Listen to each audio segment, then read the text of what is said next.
I chose this photo for the layout, excuse me, because she's looking up, and I thought it just kind of goes with the theme. Here was another photo from that series. Sorry, my cat's knocking things off the desk. And all right, so I matted it on white, and then I matted it on a white glitter cardstock, and we're going to start with that. So background paper is a silver glitter. I wanted white, but I used my last piece, so we're going to go with silver instead. And then I chose this sort of pale pink with the lightest white pattern to it. And I've already using a stencil and white gesso, I have put this star pattern on, and this is so easy to do. I kind of already knew the flow of my layout. So we're going to use a dirty paintbrush here. This is gesso. It is white. It's the cheap Liquitex brand. It's perfect for this. So all you do is simply lay this out and just careful that you don't slide under the stencil.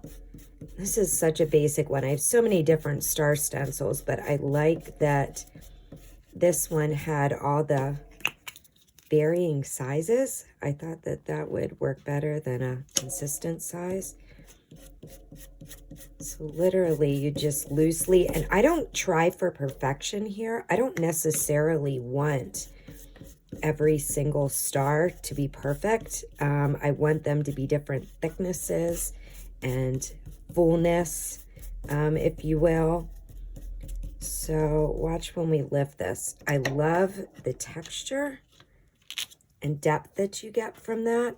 And then literally all I do is just kind of relay it and look at where I want it to go and sort of work it that way. So let me get a close-up here for you so you can see that a little better. So this is when it's still wet. You can appreciate the texture, the height that it gives. But again, I like the imperfection. Isn't that part of mixed media? Photo is going to land right about here. And then I used this Sizzix Make-A-Wish, that's what it's called. And with that, I was able to create this moon and a bunch of stars. On a couple of these, I did use this tool to rough up the edges a little. And I went ahead and pre-stitched some of these. So all I did here was grab scraps and in a peach, kind of a pink, and then this glitter paper kind of colorway, a little bit of gold thrown in, and just cut a bunch of these stars out of scrap paper. So the other thing I did, I didn't have a to the moon and back stamp or die, so I printed this using a fun font, pretty font, script font, on my computer, printed it out in cardstock, and then just fussy cut around it. I have my silver thread here, and I want to use this on the moon. I think I want to make it look like the moon is suspended this way. And we're going to raise that up a little. So first thing I want to do is wrap that. Use some scissors here and cut a length of it. Actually, we're going to start wrapping first.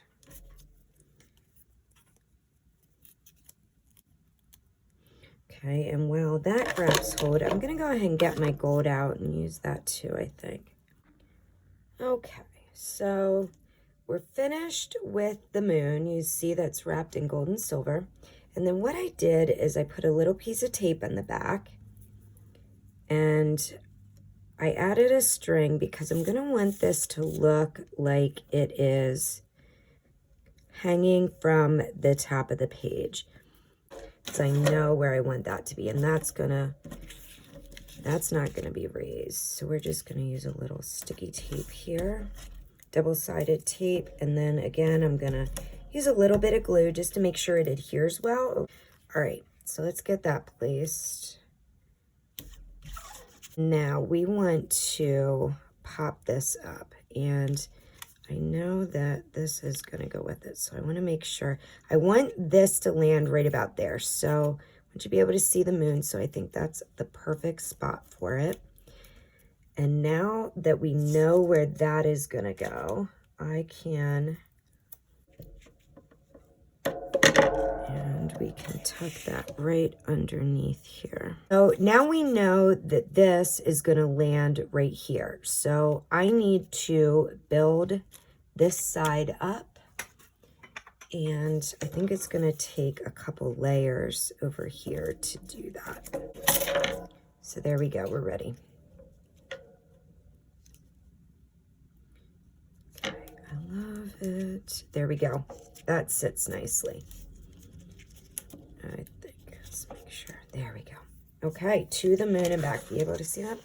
See, we got a little bit of dimension going on. Now what we're going to do, I made this little bow, and we're going to put that right there. We're simply going to lay that in there. And that is going to dry and take care of itself. There we go. Okay, I'm going to try not to move that. All right, so while that's drying, we are going to work around it. So I've got my 3 stitch stars,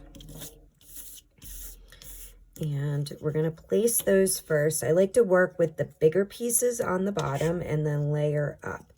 I really like this one with the roses. Right? So we'll follow that heart shape, or star shape, although those are different ones. So then this one I think can just lay flat there. And then on this one, we are going to kind of offset slightly. All right, and there we do. I mean, we can bend these up a little and get, you know, a little texture, a little movement on it. Doesn't have to be perfect here. I like that look. Okay, and then what do we want to go in? Maybe one of these sparkly ones in the center of this. So here we just want to move these around. I want balance. I want interest. I don't want it to be matchy-matchy. Not into that look. I like the peach on the, and again, just offset these, sort of like you do with flowers, right? You layer them and you offset. And it gives it a little more dimension, like that. There we go. Still a star. Okay, so that could go on its own, or slide that under a little, or is it better over? Maybe I'll put it over it. Then we've got a couple more of these, and we could put one more in the center there and pop that up.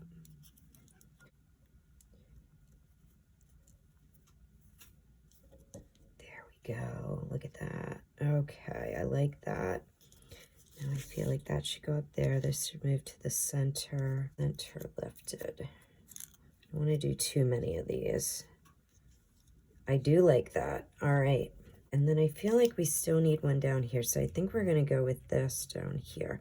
I think I am going to raise that up slightly. Okay. So I think we're going to use some of these little ones for centers of stars. Like right there. I like that clear. So it'll let that white shine a little more. So now we're going to use these to fill in. So what we're going to do is use, see how hard these are to get up. I don't think I've ever used these. There we go. Oh, that was pretty easy. We're going to use these just to sort of accentuate that background, as if it's actually part of that painted background. There we go. Just want to make sure that they're random. I use another little silver, so I like a couple side by side. A couple of these little, about a medium sized silver. These pale pink bigger ones too.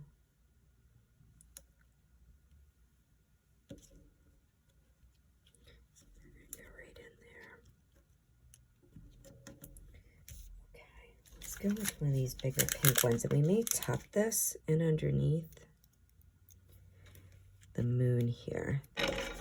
And there's my layout. I can add some journaling. Is the layout to the moon and back. My granddaughter, I'm going to add the date up the side here. And actually with my black marker, I can go ahead and get that in now. So this is Chloe, age 3.